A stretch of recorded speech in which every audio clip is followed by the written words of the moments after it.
let's get a quick little injury update on the game coming up, obviously, against the Carolina Panthers here. And Bill Huber tweeted this out. Same as yesterday, Dontavion Wicks, Nick Nyman, and Lucas Van Ness are not practicing. Here's some Christian Watson. Christian Watson, he's good to go, Tim. I'm no longer worried about it. I was thinking 10 to 15 snaps. What did he get, 34 there in Pittsburgh? We're good to go. Scoot's good to go. We don't even have to worry about the injury anymore. Now let's just go out there and play ball. You know what I mean? Yeah, he's the bionic man now. If anything, that knee's stronger than ever, right? And clearly, he never stopped grinding. He was always ahead of schedule throughout the whole rehab process. Both with the team and on his own. During the offseason, we saw him spending time seeing specialists and really working through this to really honestly be in the position that he's in right now, which is I'm active, throw me in the lineup, let's go. Hopefully there's no snap count at all. Maybe we see 40 and 50 snaps out of Scoot this weekend. You never know. But I just love the fact that they were willing to not rush him back. And, now that we know he's back, throw him out there, man.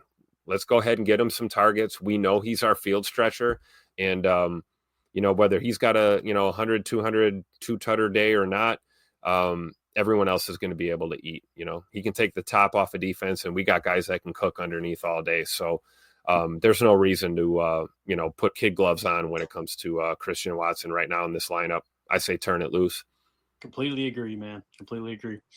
All right, let's dive into the injury report. A little bit of bad news. Rob Domofsky had tweeted out Quay Walker was indeed added to the injury report. There were some rumors going around earlier today that he was going to be added, and that's what happened. So let's get us an update on the Packers injury report. In terms of things that changed, let's just start there. Brandon McManus was upgraded from limited to full participation. To me, it sounded like Matt LaFleur was a lot more confident in where he's at than where he was last week. So I think Brandon McManus is probably going to be good to go from here on out with the quad injury. I could be wrong there, so we'll keep an eye on that. Jordan Morgan was not listed, Tim. Now he's got an illness, so the bug finally caught him, and he was limited today. So we'll see. He may be a game-time decision by the time we get to Sunday's game. But hopefully, it being Wednesday, get an IV in that kid, right? Get him ready for Sunday because I feel like he's playing his best ball at guard, so definitely want him out there. Others that changed, Quay Walker with a calf injury. He did not participate today.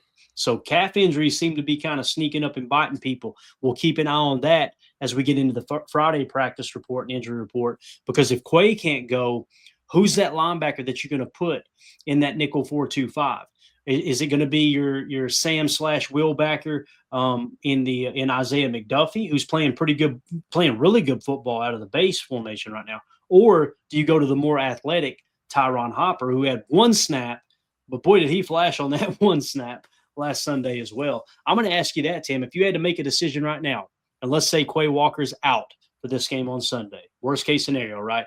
Which would you start in the nickel 4-2-5? Would it be Tyron Hopper or would it be Isaiah McDuffie? Tyron Hopper. And that's not a knock on Zay. I feel like you throw Hopper out there in that situation, and if it doesn't go well, you can put McDuffie in there. He's a veteran player, has been playing pretty well in coverage as of late.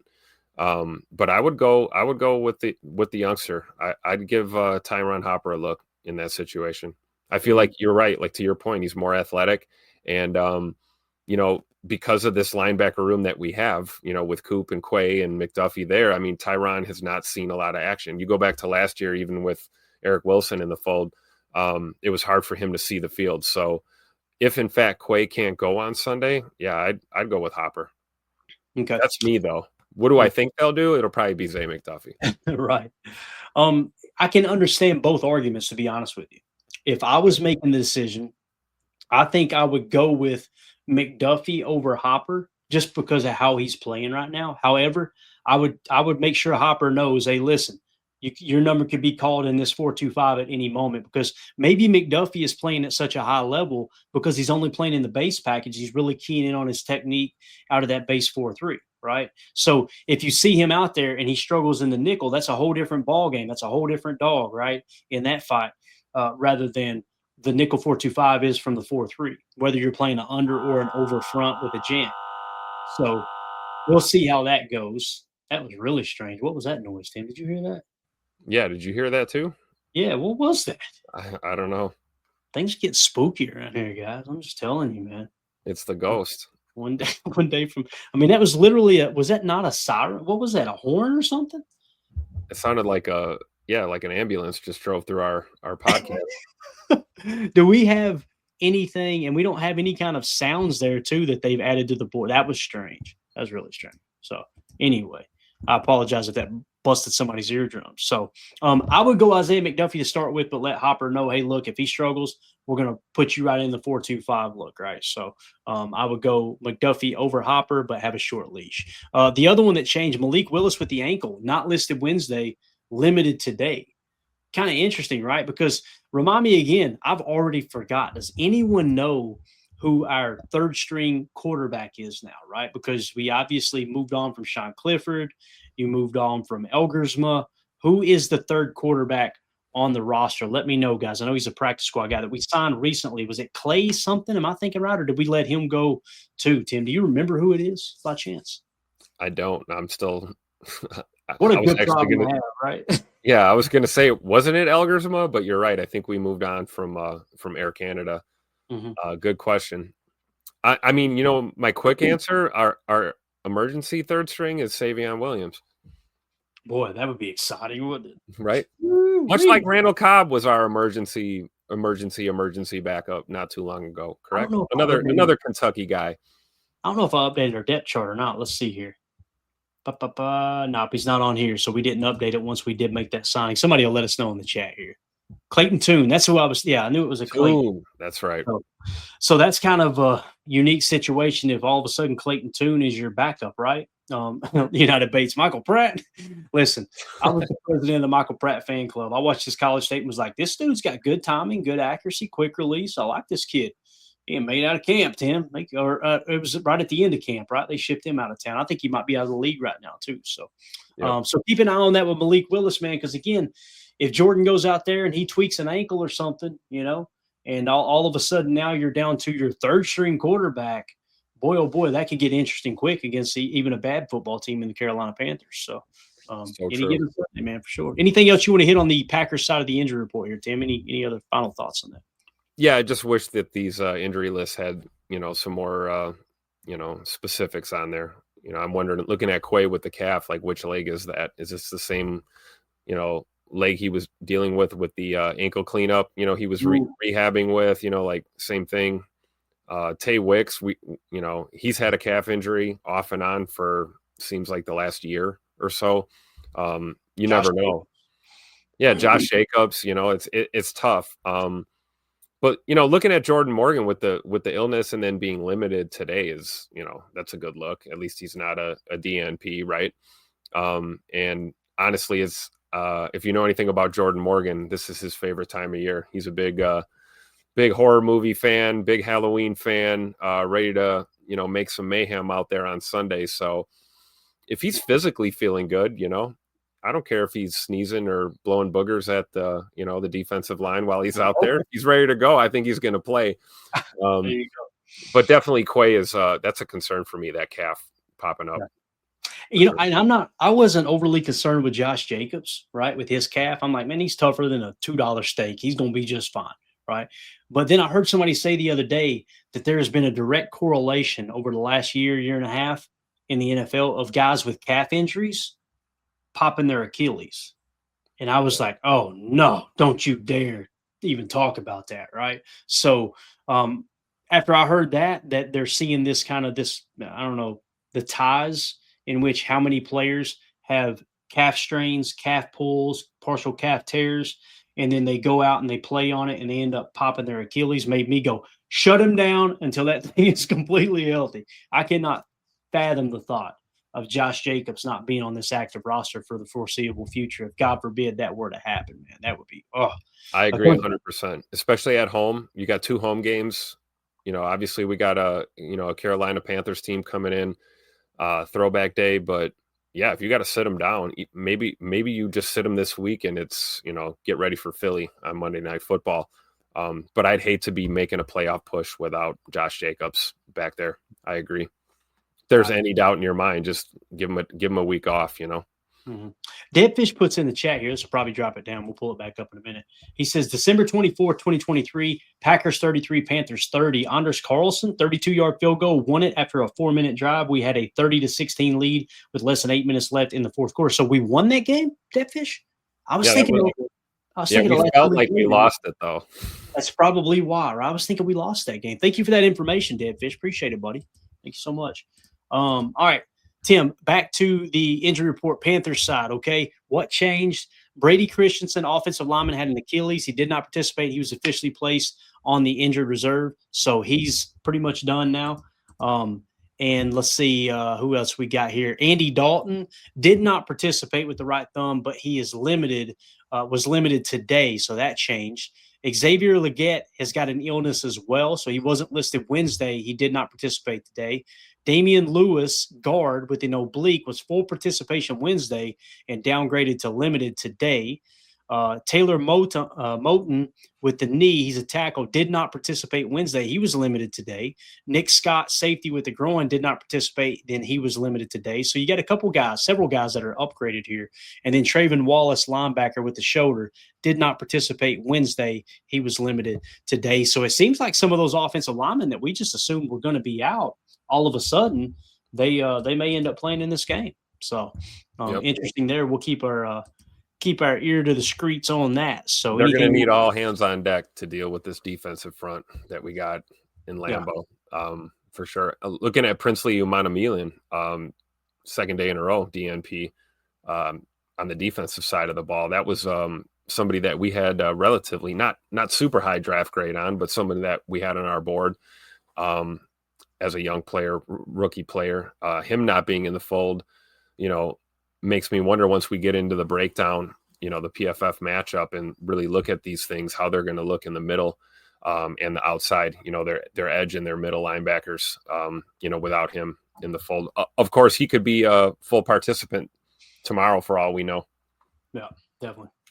So there you go. There is the injury report for the Panthers and Packers game at Lambeau Field on Sunday. Let's move it along now back to the PFF preview.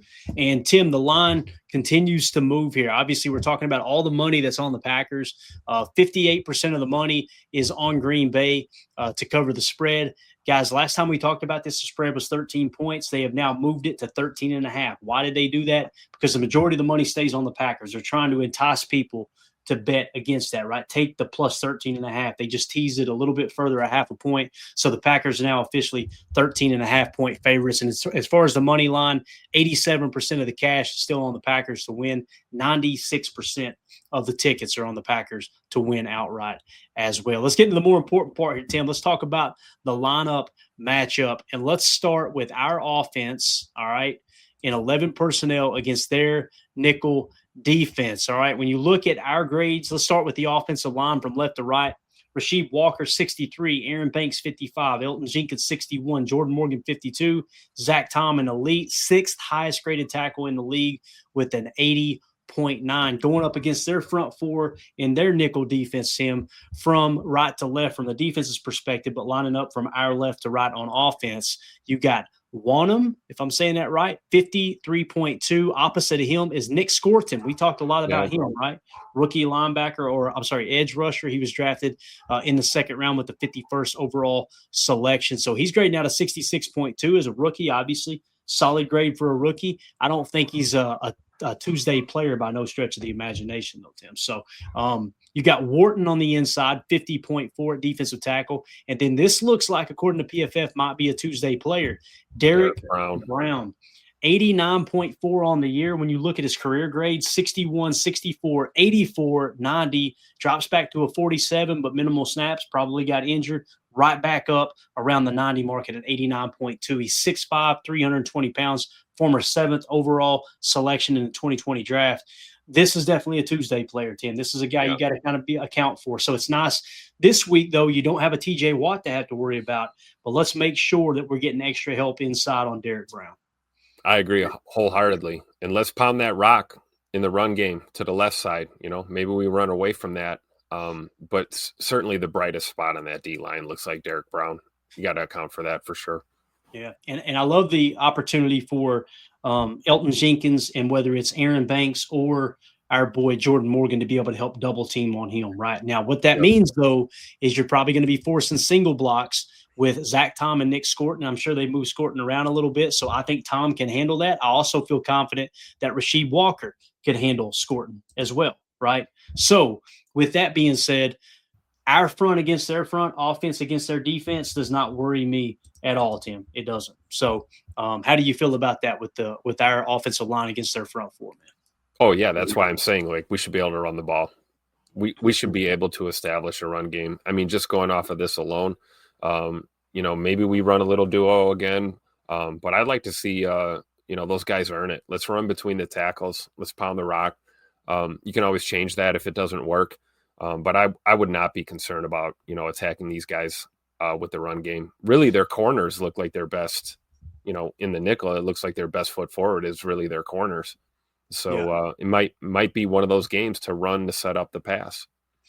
Yeah, and I hope we press into the run. I think this is a unique opportunity where you're going up against one of the worst run defenses in the league, that you can get yourself a little momentum, get your offensive line and your running back room a little confidence in the run game, right? Don't try to get too crazy. However, that being said, if they say, you know what, we're going to load the box and make them throw, load that thing up, man. Let it fly, right? So Josh Jacobs is the seventh highest graded running back in the league right now at 77.9. Of course, Jordan Love, 81.5, according to PFF, the eighth highest graded quarterback in the National Football League at the moment. Let's talk about – so we talked about Josh Jacobs, 77.9. How does he pair up in terms of against their linebacking core, right? So they got Trayvon Wallace, 57.9, but keep in mind he was on the injury report, right? Trayvon Wallace, as I remind you guys, shoulder injury, did not participate yesterday. He was limited today. So he's trending towards playing, so you'll probably see Trayvon Wallace out there.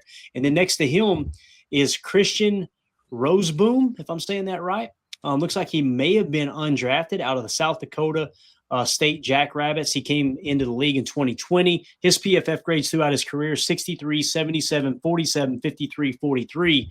Tim, this feels a lot like the Steelers game, man. Attack the linebacking core. And you could do it with Josh Jacobs and also our boy Tucker Kraft, the fifth highest graded tight end in the league right now with a receiving grade of 83.0. I think he was in the top three, maybe top two in receiving grade amongst tight ends. But he just continues to get better. This could be another Tucker Kraft game along with our boy Josh Jacobs, depending on if they load the box. If they load the box, it's going to be a big Tucker Kraft game. If they play with a normal box, Josh Jacobs is going to have his breakout game if the calf injury is good to go. Yeah. Chip and leak and post routes all day for Tuck Norris, baby. Let's go. Let's get it. That's kind of what I was talking about with Omana Milan being out. They got Roseboom in the mix there at linebacker. Mm-hmm. And as you pointed out, their cornerback room probably looks the most stable at first glance, right? You got Joe Horn Jr. at 64 on one side. You got Jackson on the other to 63.9. In the slot, they got Smith weighted to 61.7, so that looks pretty clean. Now, listen, our receivers, Romeo Dobbs, 69.7, Matthew Golden, 67.4, Christian Watson, only one game, 34 snaps, but a 79.6. Let's freaking go.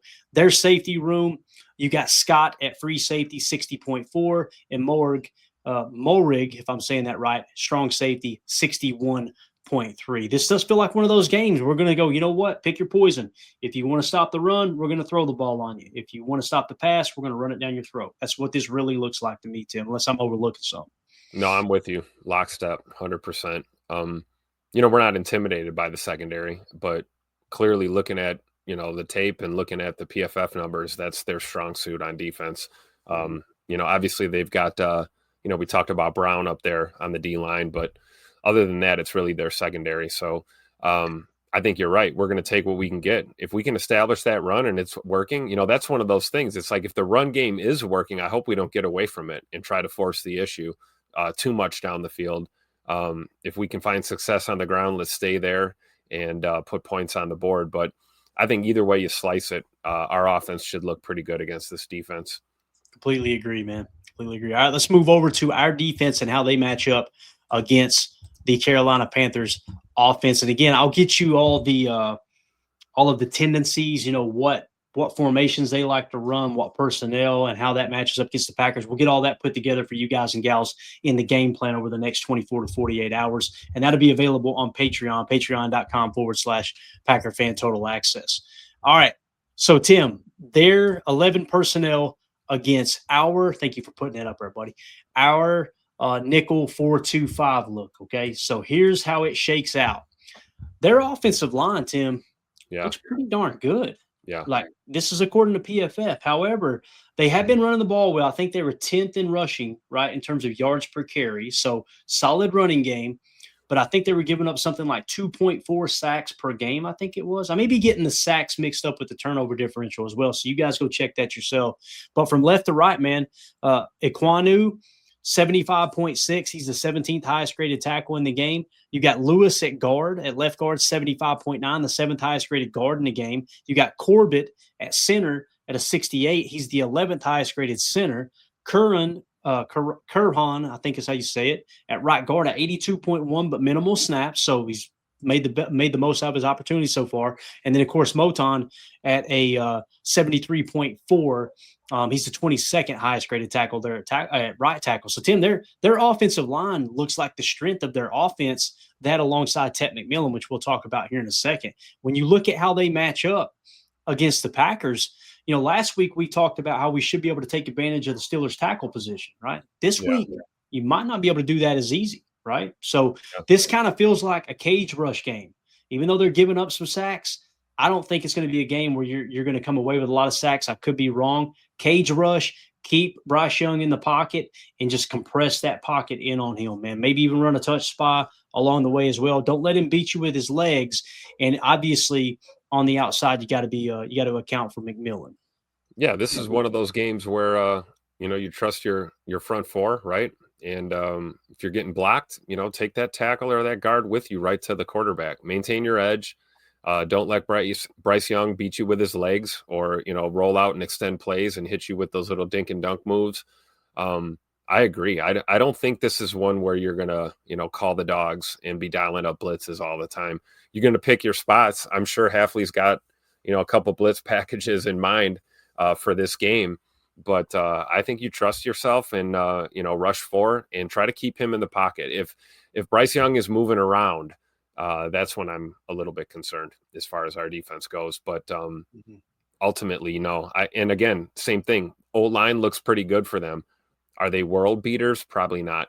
Right. If we play fundamentally sound, we should get the dub. But I don't want to see pinning our ears back, blitzing all the time. I think that's a recipe for disaster.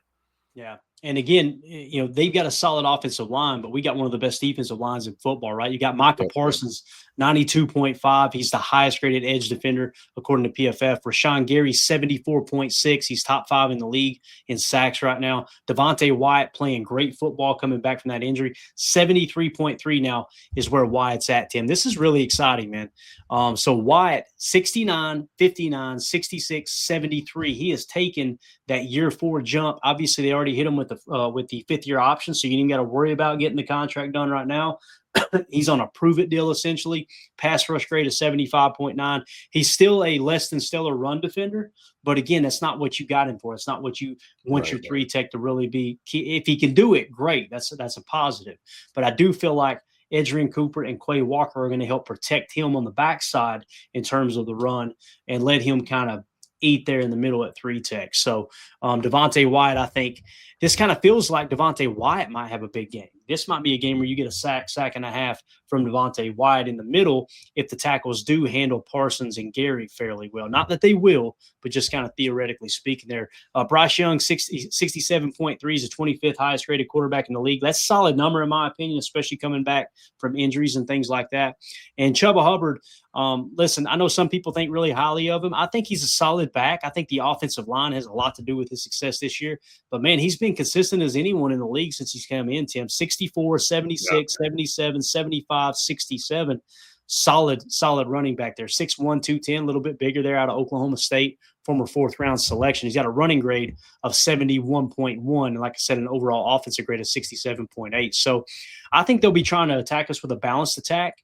And, of course, it's just going to come down to how we handle the run first and foremost. This is, to me, this game plan, Tim, should be about a cage rush, stay in gap sound, and make them beat you through the air. Okay, that's what this should be. That doesn't mean you load the box, but it means you play keyed in on the run with your front six there, especially in the nickel 4-2-5. And what that means, guys, is don't just pin your ears back and go on a four-man rush. Be very, very gap aware, and let's stop the run first and foremost. Let's get them in that 3rd and long, that 3rd and 8, that 3rd and 7, as opposed to that 3rd and 3 by stopping the run on early downs. And with Edgerrin Cooper, a 74.7, Quay at a 60.5, I feel really confident we can do that too. I agree. Reduce the likelihood of them trying to run play action, because that's, if they get a run game going even a little bit, they're gonna try and play action boot off of that, get Young in space, throwing the ball off of their run game. So if, to your point, if we're stout against the run and maintaining our gap integrity and not getting gashed, you kind of take that away from an offense, or at least from a defense's perspective. If you're not worried about them running, you're definitely not worried about a play action fake because you're not biting on the run. So I think that's true. You gotta stay fundamentally sound. You got to stay gap sound against this team, because I would anticipate Carolina trying to be as balanced as possible with their offense. And if you can take away, any kind of rushing game or rushing threat from them, it's going to make our job a lot easier on defense. Yeah, definitely. All right. So again, if you're keying in on the run, that's going to make your linebackers a little bit more vulnerable against play action, right? You understand, guys, you can't key in on the run and play the pass at the same time. What that means is when they show a look, whether it's a 22 fake, a 26 fake, whatever it is, if they're going to fake an outside zone run or they're going to fake a duo look in the middle, if they go that route, your linebackers need to key on the run first and foremost. What's going to happen is they're going to get pulled up, right? They're going to get kind of pulled into that play action and can make them vulnerable on the backside. What gives me hope, though, is this safety tandem and Xavier McKinney, right? Xavier McKinney and Evan Williams. McKinney is now up to a 70.2 on the year. His run defense grade 78.2, been dominant in the run game. Coverage grade is 67.1. We know he's way better than that grade suggests. You're talking about an all-pro safety. Evan Williams, 75.9. Tim, I think we're just fine letting the front six key in on the run and let our safeties kind of carry the load on the backside. Now, here's I don't want to say an issue, but the thing you want to be aware of. Tet McMillan, as we said in the draft process, we were very high on him. When many other people started to beat him down and say he doesn't care about football, he doesn't watch tape, blah, blah, blah, blah, blah. We know that was all intel from the inside leaking out, trying to get him to fall on board so their team could take him.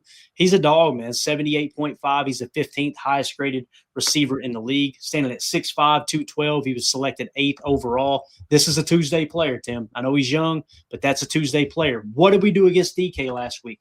We've seen several snaps, several reps where we would play cover 6 match. And the way they were working it, guys, it was almost like a two-man under on half the field. And what I mean by that is, rather than put the cover 4 side over top of DK Metcalf, we had the 2 side, the half side, right? The cover 2 side, and they had the corner underneath matching and playing trail technique, which is a 2-man under technique. That was really, really interesting to me. I don't know if the exact call was, hey, you guys play zone match on this side, and I want this side with DK to play 2-man under. I guess it's possible. That seems like more of a lock call than anything. But I'm not saying you should go that route with McMillan, but you should put a similar amount of focus on bracket covering McMillan. And if they can beat you with Coker or Leggett at a 55.4, listen, I can deal with that. I can handle that. Right. What I can't handle is us going, Tet McMillan's a rookie. He's not that good. And he ends up cutting you apart. Does that make sense? 100%. But I'll also say, you brought up DK. I love how CV played against Metcalf last week. And if you're a Carrington Valentine supporter, like a lot of us are on this pod, you're looking forward to this matchup on Sunday for sure. And that's not to say that obviously you're not going to have help over the top. You can't write off Tet McMillan as a rookie, to your point, Clay. That's so true. But I feel like this is an opportunity for CV to really, really make his mark. We know there's a competition in that quarterback room. You can talk to our head coach. He'll tell you that right now. This is a chance for CV to step up and have himself a hell of a game against a top tier wide receiver in the league. So I'm looking forward to it. But to your point, you're right. You have to take a similar approach. You don't want to put anybody, in a position where they're going to fail or be on an island against a top tier receiver. But, that being said, I think CV can handle it. I think he's up for the task for sure. Yeah, I do too, man. And again, I don't think they're going to have him following Ted McMillan. I know that's not what you're saying either, Tim. He's going to play right corner, right on the left side of from the offense's perspective, right? Yep. But if you get those two matched up, man, Carrington's as good as I'm telling you, man. He needs to start, and it sounds like he's going to start. If you kind of read between the lines with the interviews that happened with Nate Hobbs in the locker room, I want to say something about Nate Hobbs. A class freaking act on how he handled that this week. Tim, I'm kind of paraphrasing. I'm sure you heard the same thing. He was essentially saying, I'll do whatever the team needs to do.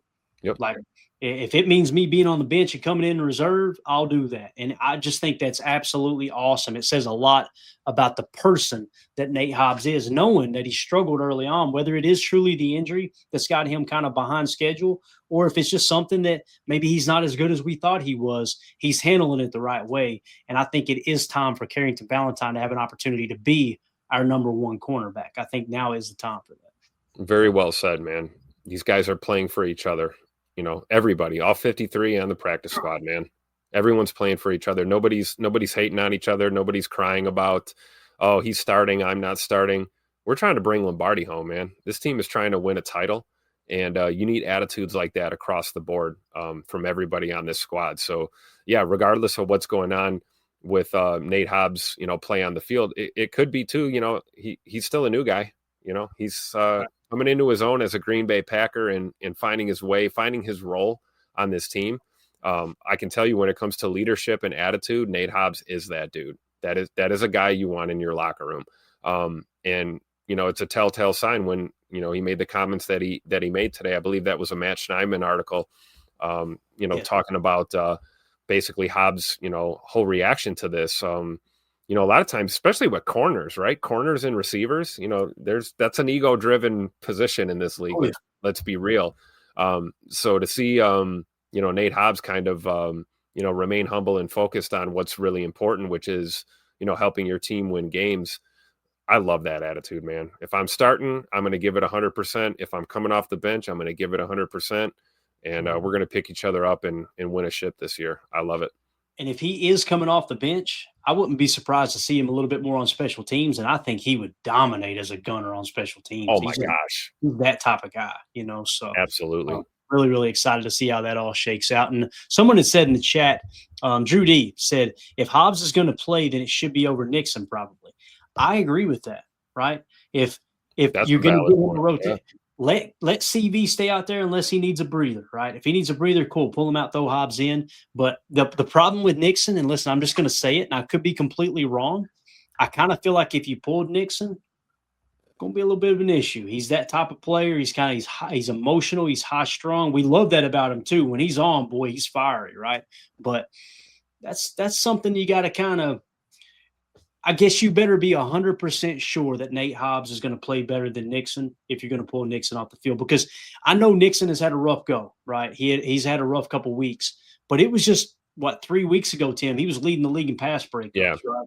So, is he in a slump? Is this actually who Nixon is? And it was kind of a fluke that he was playing that well before. Time will tell. But I do think that's a situation you got to massage a little bit. You can't just go all right, get to the bench. It's Hobbs' turn. Yeah. I don't think Nixon is going to respond as well as Hobbs did, if that makes sense. I could be wrong, though. Could be wrong. No, I think that lends more validity to what they were talking about. That may be why that there's this open competition, right? That was made known. It's not just between, CV and Nate Hobbs. It's, Keyshawn's thrown into that mix as well. Basically, that's kind of the staff saying without saying that, hey, we're looking for the best corners, on the field, period, regardless of who you are or what your contract is. Mm-hmm. We want to put our best foot forward.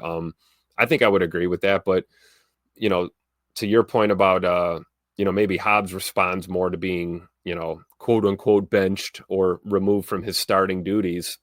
He might respond a little more than Keyshawn would in a positive way. But I will tell you this, I wouldn't put it past a guy like Keyshawn Nixon to, maybe get moved, down a tier on the depth chart and come out and play like an all-pro again. Because that's what we talked about earlier. You're either seeing him struggle on a few of these, or you're seeing him play like an all-pro. We want to find that balance, that consistency for sure. Yeah. 2-0 for this says, I want a cornerback that offenses don't want to target. Nixon gets a lot of targets. It's a great point, 2 over this. He gets targeted a whole lot. You could tell teams aren't afraid to throw his way. You pick a couple passes off, that changes, but obviously they're not to that point yet. I think you're going to start seeing teams kind of stay away from Carrington Valentine a little bit. I guarantee you that the Panthers are watching the tape this week and going, hey, that number 24, he shut DK down pretty darn good. So maybe let's try to get Tet matched up on the right side against a Keyshawn Nixon. That's probably watch K9 come out and play like an absolute monster. Bro, pick a couple passes right off. Oh my God, dude. Right away. Absolutely awesome. If that's one thing I've understood spending any time around that guy is that like he's not going to back down from he's gonna respond. Anything. Yeah. Yep, he's going to respond. Definitely. All right. I love this, man. I love that they've got Sorrell. I've already taken off the screen, but they had Sorrell lined up. I just noticed that nickel 4-2-5, they had him kind of playing in the middle next to Wyatt. So they're starting to pick up on that the cheetah package a little bit. That's funny that they put him in there. So Sorrell must be leading extra defensive lineman snaps in the nickel 4-2-5, which we know we're calling it a nickel 3-3-5, a joker 3-3-5 is what we're calling it, right? So that's interesting that they picked up on that. But anyway. All right, I think that's it. If you guys are watching this video back later, let us know in the comments, what do you think about this matchup? How do you think the Packers match up against the Carolina Panthers? Is there maybe a strength or a weakness that we overlooked in our breakdown? Let us know in the comments, and also hit subscribe and click that bell icon so you're notified when we go live here in the future. Tim, you got anything else you want to add to this before we mention the good people with this charity we're involved with and we wrap up the show, man? Anything at all? No, I think we covered a pretty good chunk of it going into this game. We can't afford to play down to this team. I know that's been like a running theme in the fan base. We've talked about, playing down to your opponents sometimes, especially at home, it can happen. You talk about a game that, we should boat race this team. We should have this game. Don't play down to your opponent in this one. I think you gotta stay on your P's and Q's, and we gotta go play Packer football, and dictate the game from our terms, not necessarily always taking what they give you. Let's impose our will out there. Obviously, you don't want to put a ton on film, right? You got the Eagles coming off a bye, coming to 12:65 for Monday Night Football after this, but I don't want to see a situation where the Packers are, playing down to their opponent, because any given Sunday, like you always say, Clay, any team's capable of beating anyone, and I would hate for us to crap the bed at home. So, yeah, like Soder is saying here, don't play down to the Panthers. Yeah, well said. Absolutely. Completely agree, man. Completely agree. And again, to me, I don't care if you win by 1 point. I don't think that's playing down to your opponent. I understand what you're saying, Tim. It's like, let our foot off the throttle a little bit. Okay, we can beat these guys. No, you better go out there like you're playing the best team in the National Football League, because any given Sunday, they may be the best team in the National Football League. We know how that goes. Chuck Jaggers hit the nail on the head. Let's go 1-0 this week. Amen. Amen.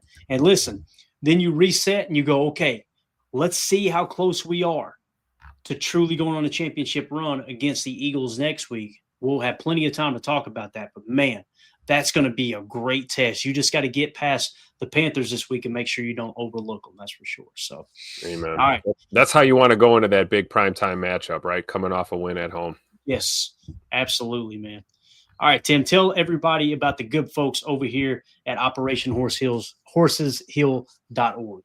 Yeah, absolutely. You got 48 hours left. We're going tomorrow. We're going to wrap up this partnership for the month that we've had all October long with Operation Horses Heal. They are bringing veteran program or life-changing programs to our veterans, horse-assisted programs to our veterans, as well as active duty service members and their families, giving them the space and environment for their own self-guided wellness journey. Each donation that you guys do between now and tomorrow evening is going to give you the opportunity to win an autographed Romeo Dobbs jersey. We're trying to raise enough funds to get them a truck and a trailer so they can bring the horses out directly to these veterans at some of these events. So make sure you donate. OperationHorsesHeal.org/how can I help. QR code is in the upper right-hand corner. You can, scan that as well. Otherwise, check out Clayton's social media. He's got a post up on X. You can click the link there directly. Really excited to partner up with a great group of people here helping those who help us, which is our veterans for sure. Amen. And we'll be making our donation here on the final day as well. So really appreciate everybody who's already donated. And again, if you can't afford to donate, it's totally cool. Just help spread the word. Make sure people know that, hey, a good way to give back to our veterans that sacrifice so much is to donate to programs like this, right? Yep. OperationHorsesHill.org. So appreciate their partnership with them, obviously, to get that a little more notoriety which it deserves. So, all right, that's it, guys. We're out of here. We'll be back tomorrow. Let's see here. I'm trying to think of what the plan was tomorrow. I may have a birthday dinner. My brother-in-law, it's his birthday, so we may be going out to a family dinner tomorrow. I'll keep you guys in the loop. We'll definitely do a show tomorrow. It might be a little earlier, but I'll let you know too, Tim, as well. But definitely got some plans tomorrow evening, so we'll see if we can work that out. It may be Saturday too. I just got to get a little more information on it. So sounds good. All right, man. Everybody have a wonderful evening. Thank you all so much for hanging out with us and not making us a part of your evening. Also, I don't say this enough, but everybody who's listening on the podcast as well, we have not forgot about you. You're the lifeblood of what makes this thing go. It was the very first platform that we used before the YouTube channel. So just want to give a special shout out and thanks to everybody that's listening on the pod. Also, if you're watching this on YouTube and sometimes you go to podcast form as opposed to YouTube and you don't have YouTube Premium where you can listen in the background, scan the QR code in the upper right. That'll send you to Packernet Podcast, where you can find this podcast, as well as Ryan Slip's flagship Packernet Podcast and Packernet After Dark, where you can call in, leave a voicemail, and he'll play your voicemail on the show and answer questions, respond to your comments, things like that. So with that being said, we're out of here. Everybody have a wonderful evening. As always, let's go out and be the change we want to see in the world, and go Pack. Here we go. Nice. Bye, guys.